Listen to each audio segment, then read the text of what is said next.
Olá, eu sou Rodrigo Fontinelli do time de distribuição da BTG Pactual Asset e estou na companhia da Stephanie Birman, economista e sócia aqui do BTG, para a gente trazer atualizações da nossa análise econômica de setembro. Bem-vinda, Stephanie. E vamos começar falando de Brasil. A gente teve aí em agosto o início do ciclo do corte de juros pelo Banco Central de 0,50%. E como é que você viu esse primeiro movimento e quais foram os principais impactos que a gente viu aí no mês de agosto? Obrigada, Rodrigo. Vou começar então falando um pouco como é que a gente está vendo o cenário, né? Bom, o Banco Central iniciou esse ciclo de corte e a avaliação naquele momento é que eventualmente a gente teria um movimento ou um mês até de um fechamento de curva aqui no Brasil e lá fora. E a gente viu, na verdade, um movimento um pouco diferente. Acho que muito puxado pelo que aconteceu no cenário externo. Acho que aqui no Brasil, de maneira geral, o que a gente viu foi uma inflação, né, um IPCA que veio até um pouquinho mais alto do que o esperado, mas quando a gente olha a composição da inflação, foi uma composição até melhor do que a esperada, ou seja, aqueles fatores que o Banco Central queria olhar, que era justamente a inflação de serviço, que é um setor mais sensível, vamos dizer assim, à taxa de juros, essa inflação ela desacelerou mais do que o esperado. A gente tinha uma inflação de serviços, por exemplo, rodando em 6% ali em junho, e a nossa expectativa agora é que essa inflação vai mais para próximo de 3,5% nos próximos meses. E o dado que a gente viu no mês de agosto corroborou, que foi o IPCA 15, corroborou essa avaliação. Então, assim, em termos de fundamentos de inflação, a gente até está vendo um cenário, vamos dizer assim, um pouco melhor, mas acho que um ponto que foi bem importante também é que o Banco Central, ele fez uma mensagem, vamos dizer assim, para as próximas reuniões na ata do Copom. E aí, na ata do Copom, ele disse o seguinte, olha, a barra para você acelerar ou desacelerar o ritmo de corte, que foi de 50 pontos base, ela é muito alta. Ou seja, para a gente ver alguma intensificação, na nossa avaliação, o cenário é muito mais consistente com uma aceleração do ritmo de corte, não desaceleração. Para acontecer essa aceleração, por exemplo, do ritmo de corte, o Banco Central colocou que seria necessário uma melhora significativa da inflação corrente, da dinâmica da inflação, principalmente nessa parte dos itens de serviços, que são mais sensíveis à taxa de juros, uma melhora substancial das expectativas de inflação, ou seja, a projeção dos analistas para o ano de 2024, 2025, que hoje é o horizonte de política monetária, e também uma melhora ou uma abertura significativa do hiato do produto, ou seja, uma atividade econômica mais fraca, vamos dizer assim, do que o esperado. Então precisaria, vamos dizer, de uma combinação desses três fatores, andar na direção, obviamente, de taxa de juros mais baixa, para, de fato, o Banco Central, vamos dizer assim, intensificar o ritmo de corte. Desde a última reunião, vamos analisar um pouco o que aconteceu. Então, eu disse que a inflação cheia, incluindo todos os itens, ela até veio um pouco mais alta. A gente viu também uma pequena, mas muito marginal piora das expectativas de inflação do ano de 2024. Mas, como eu falei, o estrutural da inflação veio, vamos dizer assim, melhor do que o esperado. Na parte da atividade econômica, a gente viu uma atividade, de certa maneira, mista, vamos dizer assim. De um lado, a gente viu o PIB mais forte do que o esperado, então um PIB aí de 0,9% no segundo trimestre, o esperado era 0,3%, mas quando a gente começa a olhar o dado, por exemplo, do terceiro trimestre, que é o dado de julho, a produção industrial caiu mais do que o esperado. Tá? Então, obviamente, tem o PIB, vai ter uma revisão do PIB, vamos dizer assim, para o ano, mas quando a gente olha o terceiro trimestre, é um pouco mais baixo. De maneira geral, qual que é a nossa expectativa? A nossa expectativa é que o Banco Central, na próxima reunião, que é no dia 20 de setembro, ele deve manter o ritmo de 50 pontos base, e aí a grande questão vai ser para a reunião de novembro, Se fosse, vamos dizer, se a gente não tiver nenhuma grande mudança no cenário externo, ou mesmo no cenário interno, ele vai manter esse ritmo de 50 pontos base. Se a gente teria, para ele intensificar, vamos dizer assim, esse ritmo de corte, a gente teria que ter um cenário externo, que a gente vai falar um pouco depois, mais benigno, e essa inflação de serviço teria que confirmar esse nosso cenário e, eventualmente, isso até afetar as expectativas de inflação. Aí seria um cenário mais favorável para uma eventual intensificação do ritmo de corte, mas lá para o final do ano. Por enquanto, a gente está num cenário que é de manutenção do ritmo de corte em 50 pontos base.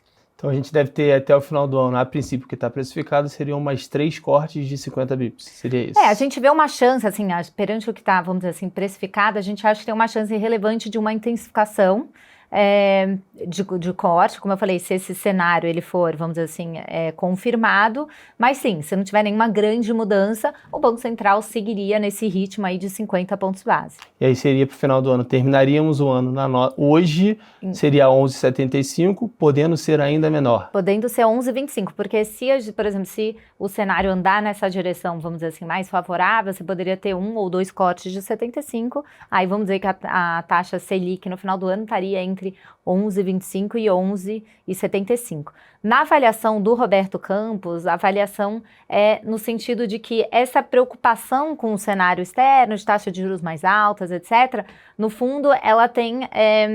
como se, ele tem falado, aumentado um pouco a barra aqui para o Brasil. É como se a barra que ele já tinha colocado na última reunião, que era alta, por conta dessa abertura de juros no cenário externo, a barra ficou ainda um pouquinho mais alta. Então, a gente teria que ter realmente uma melhora. Hoje, a comunicação do Banco Central é uma comunicação realmente de manutenção do ritmo de corte. Maravilha. E em agosto a gente teve outro evento importante político, que foi o envio da Lei das Diretrizes Orçamentárias. Qual é a nossa avaliação sobre esse envio? E o que a gente espera aí de forma estrutural para as contas públicas no ano que vem? Acho que um ponto importante é o seguinte, né? Essa parte fiscal é uma parte também bem importante e pode, inclusive, afetar a política monetária. Então, o governo mandou o projeto de lei, né, colocando uma meta de déficit zero para o ano que vem, tá? Esse projeto, né, vamos dizer assim, ele foi enviado no dia 31 de agosto. E eu acho que o grande ponto foi o seguinte, olha, tem uma certa desconfiança, vamos dizer assim, com relação à efetividade ou o quanto que realmente o governo vai conseguir cumprir essa meta. Nesse projeto de lei, no fundo, o que a gente tem o governo vai precisar de mais ou menos 168 bilhões de medidas arrecadatórias, né, medidas com efeito de arrecadação, no fundo, para cumprir, né, todos os gastos e cumprir essa meta de déficit zero. Vamos dizer assim, nessas medidas, obviamente elas não serão fáceis, mas grande parte delas ainda precisa ser aprovada no Congresso, e aí ficou um pouco dessa discussão de dúvida, o que será aprovado ou não. Né? A nossa avaliação, no fundo, é que grande parte das medidas tem uma grande chance, no fundo, de ser aprovado. Né? Se a gente olhar as medidas, elas foram divididas em 3 pilares, basicamente. Basicamente a recomposição, vamos dizer assim, da base fiscal, e lá a principal medida é o CARF, né? No fundo, com o fim daquele voto que era pró o contribuinte, o que vai acontecer é que o próprio presidente do CARF, ele falou, olha, a gente tem um estoque entre 500 e 800 bilhões de reais, né, que a gente vai julgar, né, entre o segundo semestre de 2023 e 2024, e a expectativa é de uma arrecadação de 10%, cerca de 10% desse valor. Então, no fundo, o governo espera uma arrecadação de um pouco mais de 50 bilhões. É claro que é algo que a gente vai ter que observar, monitorar, mas seria, por exemplo, uma fonte importante de arrecadação.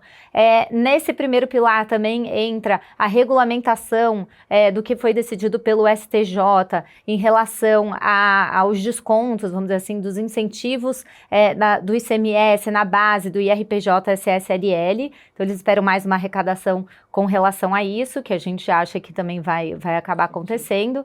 No segundo pilar, aí já é o fim dos abusos, que eles chamaram, né? O que é o fim dos abusos? No fundo, é a tributação dos fundos exclusivos, né? Que aqui no Brasil, os fundos exclusivos, eles não são tributados. Então, foi enviado já uma MP para tributar esses fundos exclusivos. Depois tem um projeto de lei para a tributação dos rendimentos offshore. E também o fim do JCP, né, do juros sobre capital próprio. Essas medidas a gente vai avaliar no mês de setembro. Será que elas vão ser aprovadas, não vão ser aprovadas? A nossa avaliação é que tem uma boa chance de ser aprovada. Sendo aprovada, é mais uma arrecadação, no fundo, que o governo vai ter. Então, eu acho que, de maneira geral, à medida que essas medidas forem andando, sendo aprovadas e, obviamente, a arrecadação acontecendo, eu acho que pode ter uma mudança ou um sentimento um pouco mais positivo com relação, vamos dizer assim, à concretização dessa meta. Então, acho que isso que vai ser bem importante para esse segundo semestre. Por quê? Se as pessoas ficam mais confiantes, vamos dizer assim, na arrecadação, ou mais confiantes na meta, ainda que não seja, que eles não consigam 0%, mas que se aproxime desse valor, se a gente olhar o Focus, a projeção do Focus para o ano que vem é um déficit de 0,8%.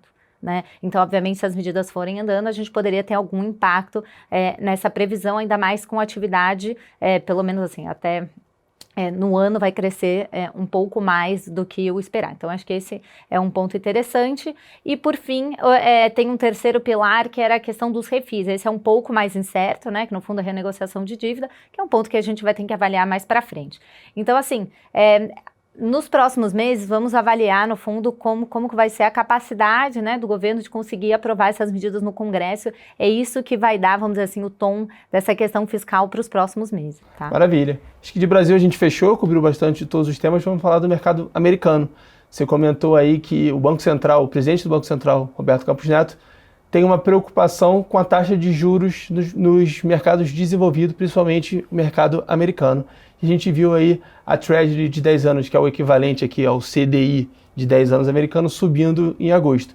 Como é que você avalia esse aumento de curva de juros americana e como é que é o impacto, principalmente para cá, para a gente? Acho que um ponto, né, se a gente olhar o que aconteceu, por exemplo, no mercado em termos de dados econômicos lá nos Estados Unidos nesse mês de agosto e nos últimos meses. Assim, de maneira geral, a gente vê ainda uma economia resiliente, né, um crescimento no ano maior que esperado. A mesma coisa está acontecendo no Brasil, né? Taxa de desemprego muito próxima também do mínimo histórico, né?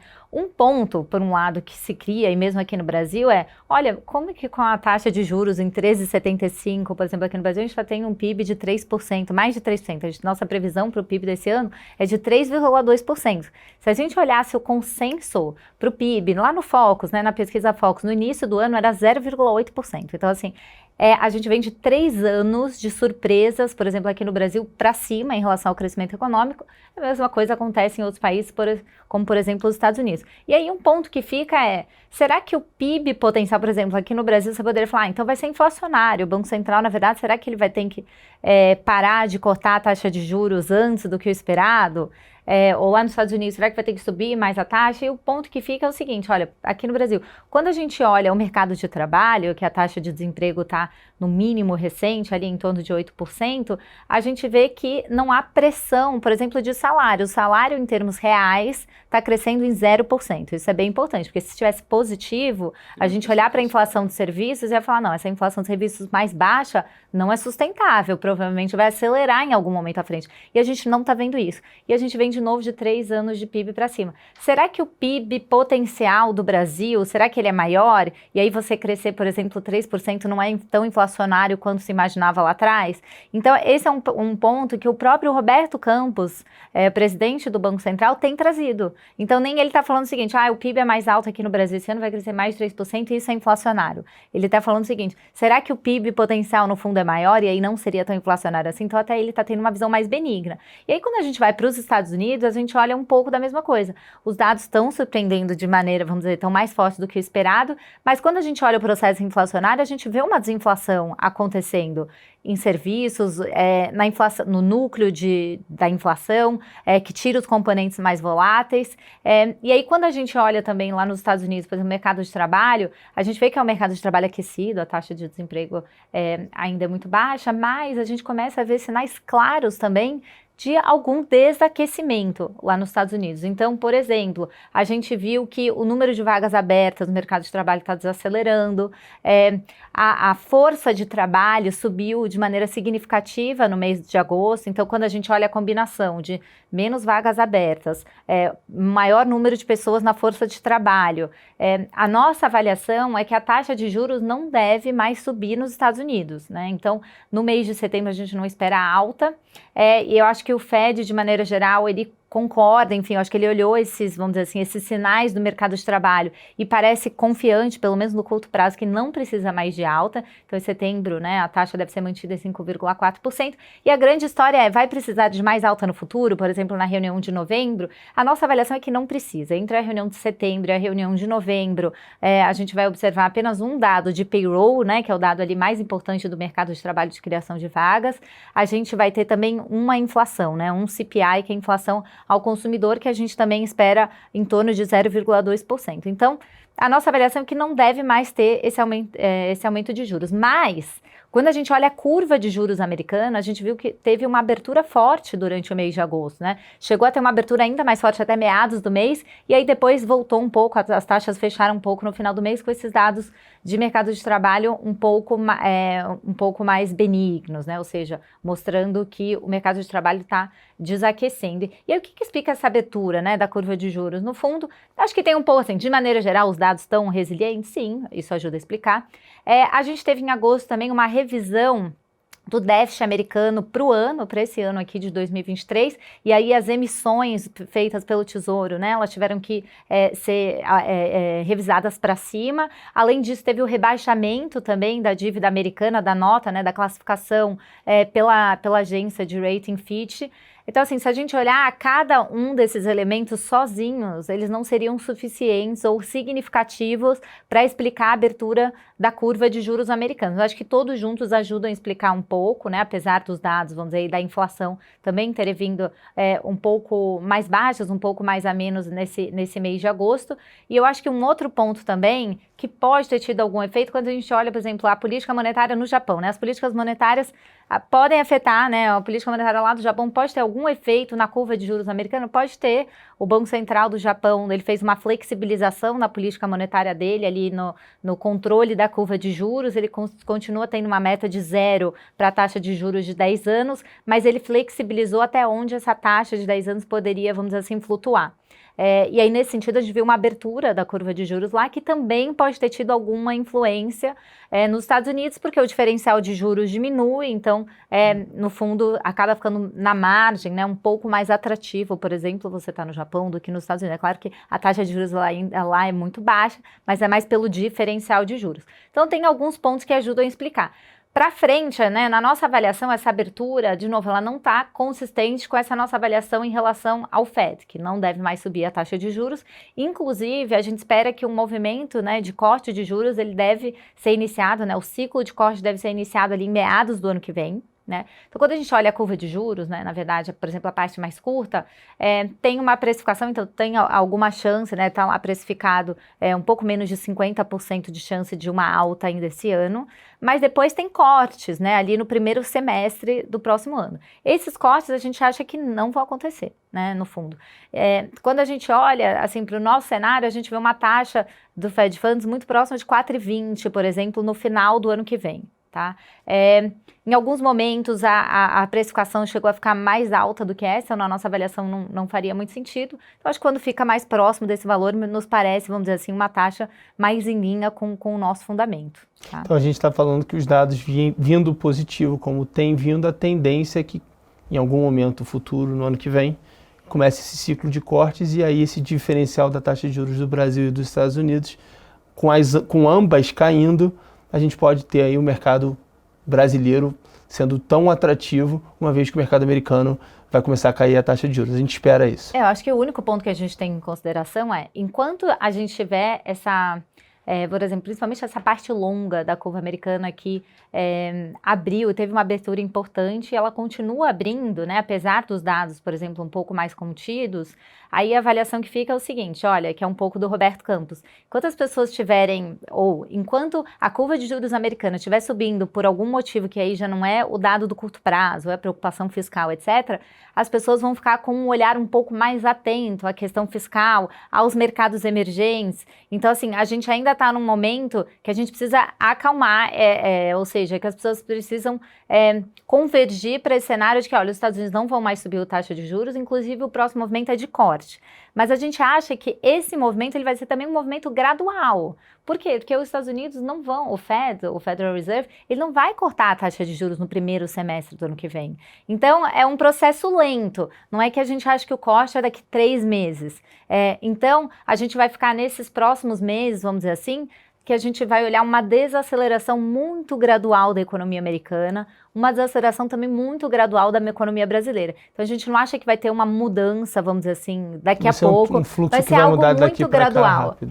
Acho que o que a gente espera, quando a gente fala que o cenário externo fica um pouco mais benigno, é que pelo menos pare de subir as taxas. Acho que se as taxas lá fora elas pararem de subir, elas não precisam nem cair, mas se parar de subir, acho que a nossa avaliação é que os mercados emergentes, aí principalmente o Brasil, vai se beneficiar.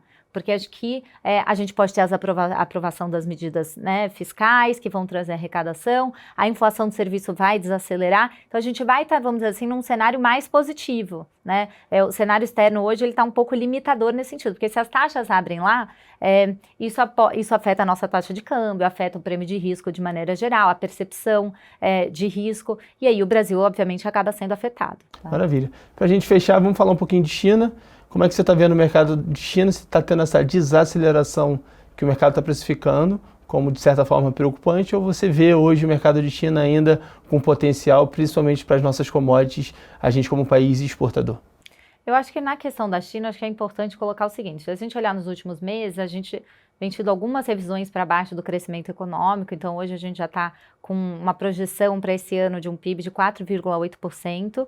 Se a gente olhar no início do ano, a expectativa era de um crescimento acima de 5%, a própria meta do governo lá era que falasse em 5 ou um pouco acima.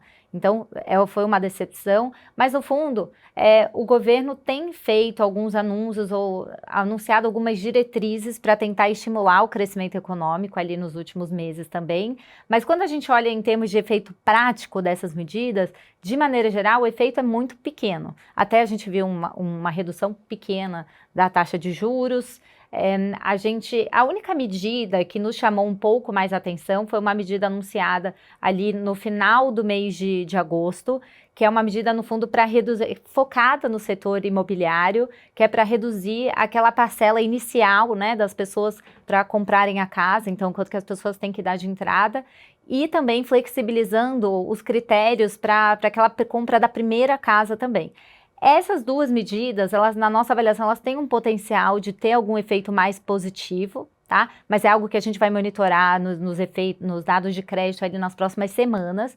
Mas, de maneira geral, qual que é a nossa avaliação? Olha, o governo chinês, ele teria, sim, o poder, vamos dizer assim, através das medidas, né? Um amplo, vamos dizer assim, recurso, ele teria amplos recursos para, de fato, ter um estímulo mais forte e eficaz na economia.